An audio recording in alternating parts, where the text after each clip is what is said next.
What's up YouTube? Jeff back again from dopetechdaily.com. Today I'm bringing you guys my unboxing, impressions, and size comparisons video on the Moto Z Force Droid from Verizon. And I've also got a couple of the Moto mods on deck, as you guys can see. Now I picked this up from Best Buy. They've got a great deal going on if you want one. $200 off of the phone, plus a free JBL Sound Boost speaker mod. I got that absolutely free, so the phone was only $524 at Best Buy. If you do the payment plan, it works out to $524 over the life of the payments. And you get this guy, which is an $80 value for free. And I went ahead and bought the ToMe Power Pack wireless charging battery mod separately. So I bought that from Verizon with my own money.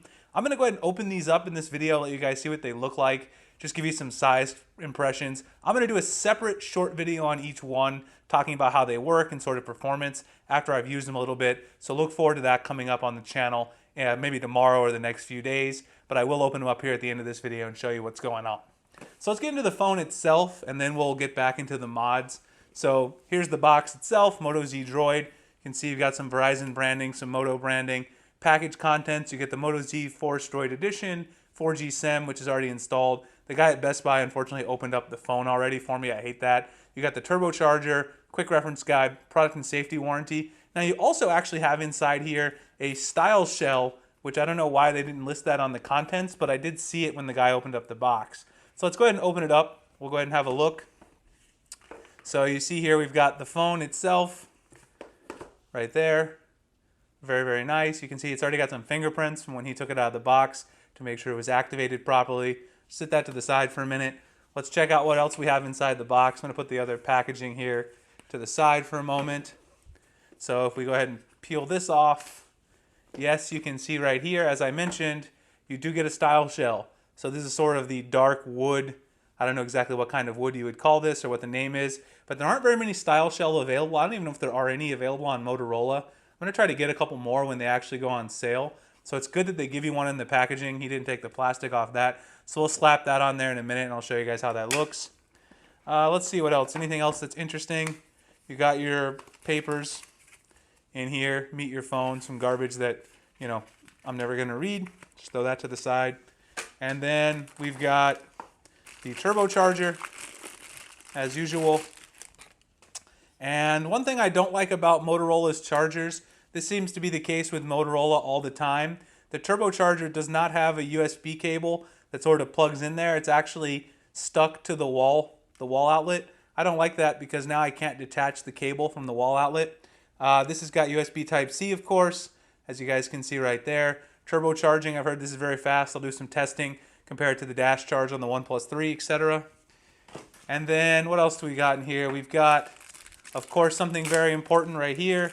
This is going to be your USB Type-C to 3.5 millimeter adapter because there's no headphone jack on this phone. So I got to make sure I keep this. Probably want to buy more of these, leave them in your car or whatever so you don't forget it. I already know I'm going to forget it and be pissed off one day, so something to keep in mind. And then the last thing, as usual, you got yourself a little SIM tool in here. And as usual, the Motorola ones got some Motorola branding on it. All right, so let me go ahead and just throw that packaging there to the side. I'll keep the style shell out because we're going to look at that in a minute, along with the Moto mods. Let me go ahead and bring the phone in here, and then let's just go ahead and power it on while I'm talking about the phone itself. So we're going to get that turned on, get it booting up.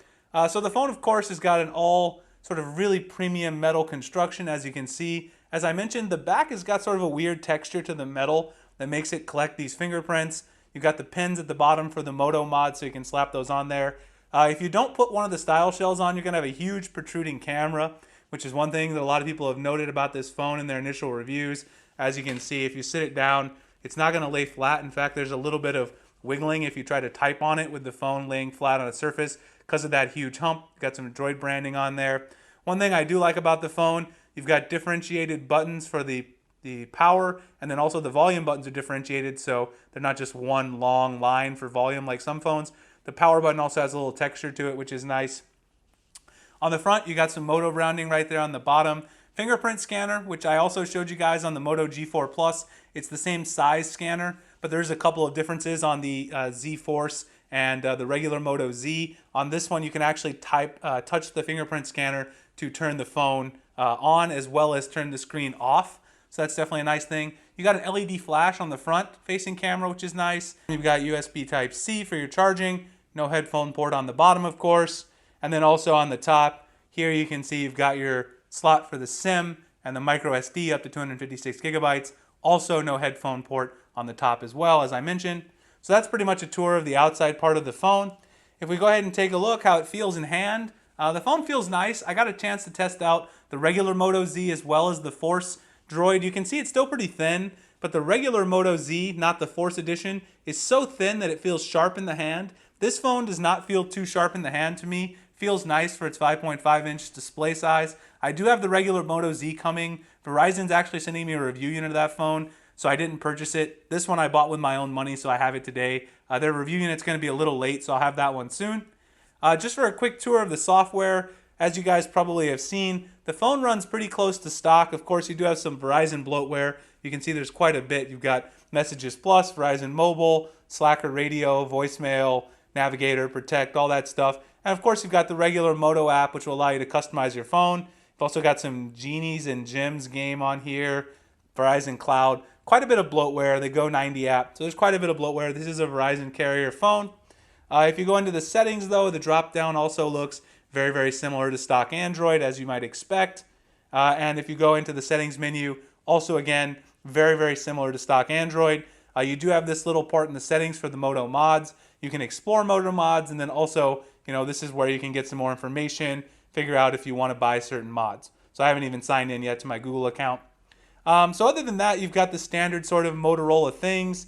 If you go into display, of course, you're going to have the option here to do things like have your Moto active display, etc. All those type of things that you're used to. You'll be able to do press power button twice for camera. So some pretty standard options that come with stock Android with the Motorola skin that we're used to with those extra options, which again, you can also customize within the Moto app. So I don't think there's a whole lot to say about the software on this phone. There is quite a bit of bloatware, as you guys can see. Let me just go in and show you guys the amount of available storage out of the box. A lot of people always want to ask about that, so let's just check it out. It looks like you've got 11.17 gigabytes used out of 32 gigabytes. So it looks like you're going to have about 21 gigabytes, sorry, available out of the box. That's not too bad, but it's not the best compared to some other phones on the market. All right, guys, so we had a bit of an interruption. They were cleaning some carpets next door, so it got really loud. So I just went ahead and started over. You guys can see the time difference. I'm shooting about an hour later. Anyway, let's get back into talking about the specs. I finished talking about the available storage. As you guys saw, about 21 gigabytes available out of the box. Otherwise, everything's pretty close to stock, aside from the large amount of Verizon bloatware. The other specs, of course, to talk about on the phone, you've got the Snapdragon 820 processor. If we go in here about phone, you got the Snapdragon 820 processor. It's running 6.0.1, as you guys can see there. It does have 4 gigabytes of RAM. This is a 2K screen. You do have the Shatter Shield technology. Now, one of the things that I'm a little interested to see is whether or not the colors are a little more washed out than they are on other AMOLED panels. I did do a quick comparison to this one to the regular Moto Z, which again, I'm getting the review unit from Verizon, so I'll be able to do a more detailed comparison. I did notice the colors were a little washed out, but not nearly as much as they were on the DROID Turbo 2, which I still have, and I'll do a comparison to that phone as well. The Shatter Shield seems to be implemented a lot better this time, and you still get a really nice, vibrant display, which is one of the things I was worried about. You do have that rear camera, which has got a f1.8 aperture. It's got a 20 megapixel camera on the back, which is a bump up from the one on the regular Moto Z. And again, the LED flash and the 5 megapixel shooter on the front. So I'll definitely be checking that out in the review. And we've got a 3500 milliamp hour battery. So hopefully it's that extra thickness that you get with the Force Edition. It's going to give us a nice little boost in battery life. And of course, I'll be checking that out as well. So now that we've gone through the specs, quick tour of the phone. I definitely like how it feels in hand. The fingerprints, don't necessarily like that. But of course, in order to remedy the fingerprint problem, I do have the style shell. So let's go ahead and put the style shell on really quick. You can see here it's got this sort of wood color. I don't know exactly what color that is. But let's go ahead and just slap that on. You can see it makes the camera flush with the phone. And these do not come off easy. You got to sort of peel them off at the corner at the bottom. But if you just shake it, it's magnetic on there. It's a very, very strong magnet. And it doesn't add much bulk to it at all, actually. It doesn't make the phone super thick. Of course, it adds a tiny bit of thickness, but nothing too noticeable. And now if you set your phone down, you don't have to worry about the camera sort of, wiggling around if you're trying to type. You don't have to worry about the camera lens getting scratched up, which is really nice. I can't wait till they release some more of these. I'll pick up some more from Motorola.com. We'll give you guys another look. I'd like to get some, carbon fiber shells, some leather, something else that's really, really cool. But this looks nice enough for now. And I think I'm going to rock it this way because I don't like those fingerprints, which are not necessarily a good look. And so then again, if you want to get it off, you can just take the corner, sort of just pull it off like that, and then it will come loose. So I definitely recommend picking up the Moto mod. Again, this one, style shell, comes in the box, so you don't have to pick up one. You don't have to pay extra money if you don't want to. That was smart on Motorola's part because you don't want to have to make someone buy a $720 phone, which is the full retail, and then have to buy this for 20 bucks. So they gave you one for free. Let's go ahead and take a look at the other two mods really quick, just so I can give you guys a look at them. This is the Toomey wireless charging battery pack mod. You guys can see right here, comes with a little bit of documentation. Nothing too interesting, so I'll throw that to the side. And then you got the battery pack itself. Now this one is going to add some more thickness to the phone, obviously, because this is a battery pack and it's wireless charging. So you guys can see right there on the battery pack, you've got 2200 milliamp hours right there. But the thing about this, as you can see, is it does enable wireless charging. So the Moto Z Force doesn't have that by default. So if you go ahead and snap this on, now you get that extra 2200 milliamp hours. You can see it gives you a little notification. And if we go down here, you can see Moto Mod battery is at 52%, charging up the phone. So it's already charging up the phone. And I've got the wireless charging capability. Now again, as you can see, you do get quite a bit thicker when you put this mod on there. I don't know, close to 2 times as thick, maybe 1.5 times. But anyway, it's going to be appreciably more thick, but you do got that extra juice. So if you're a power user, you might want to consider that. And it also doesn't look bad. It looks pretty sleek on there. You got some Toomey branding on the back. So I'll definitely do a full review on this battery pack, tell you how the wireless charging works, let you know my experience. Is it really 2200 milliamp hours? What kind of performance do you get, etc. For this one, if you want to get it off, you just go down here to the bottom and you can see there's a little gap and you can pull off right there, and then that will release the battery pack. All right, so for the last one, of course, that I want to get into, let's get into the one that I'm most interested in for sure. That is the Sound Boost speaker mod. Just want to show you guys how much bulk this adds to the phone. And again, I'm going to do a full video on the JBL Sound Boost speaker. It also has got the nice kickstand there. You get some instructions there. And then, of course, the mod itself. Let's go ahead and just tear into the mod. And go ahead and snap it on so I can show you guys exactly how much thickness this is going to add to your phone.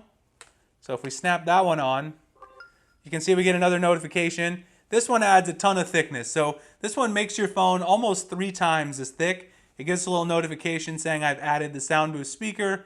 Say got it there. And then you can see here the Sound Boost speaker also has an additional 1000 milliamp hour battery. That way it's going to use that to sort of power the speaker. And of course you've also got the nice kickstand right here. So while you're listening to some music or you're watching some videos, you can put that on your desk like this. Or you could even turn it around like this if you want the audio to be facing you for whatever reason if you're just listening to music. So this one definitely adds a lot of bulk, but it might be nice if you really want a loud speaker and you don't want to carry around 2 separate devices. So this is definitely something to consider in that case. And again, you can just go down here and to the bottom and then pull it off, but otherwise it's not going anywhere. You don't have to have any issues. So again, I'll have a full review coming up on this, so stay tuned for the JBL Sound Boost mod review as well. All right, so the last thing I want to do here before we go is just give you guys some quick size comparisons. You guys know I love to do that because I have so many phones on hand. This is the Galaxy S7 Edge, of course, one of the most popular phones of 2016. You guys can see if we put these two side by side, the Moto Z Force DROID is quite a bit taller. The Edge is, of course, quite a bit thinner. And you can see the Moto Z Force DROID is also sort of wider. If we take a look at the OnePlus 3, you can see the Moto Z and the OnePlus 3, they're very, very similar in height. They're also very similar in thickness, and in width, rather. And in thickness, the OnePlus 3 is quite a bit thinner. The Force DROID, of course, has that big protruding camera hump. Even with the OnePlus 3 having a camera hump, it's nowhere near as large. If you have the Moto G4 Plus, these are both made by Motorola. So as you guys can see right there, these two are very similar in size. The Moto G4 Plus is actually about the same thickness because it's got that plastic back. Its camera hump doesn't protrude nearly as much. And the Moto Z Force DROID is actually a bit taller. and they're about the same in terms of the overall width. And lastly, the phone that I did yesterday, the unboxing, if you guys haven't seen my unboxing yet, this is the Axon 7.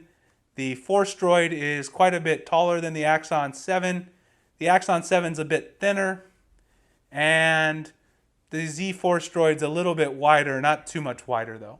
Very similar. All right, so those are some quick size comparisons. I hope you guys enjoyed my unboxing. I will have some camera comparisons, some video shoots with this phone coming up. I may also do a full software tour, delve more into that if people are interested, but it's Motorola software, so I don't think there's too much to say. If there is something you guys want to know about this phone, drop me a comment below. I'll be happy to answer that for you, or even make a video on the topic if a lot of people are interested. You can find me over at dopetechdaily.com, Google+, Instagram, and Twitter at the links in the description. Please like and subscribe if you enjoy my content, as it really helps out the channel. I appreciate you guys checking out this video, and I'll see you in the next one. Thanks a lot for watching.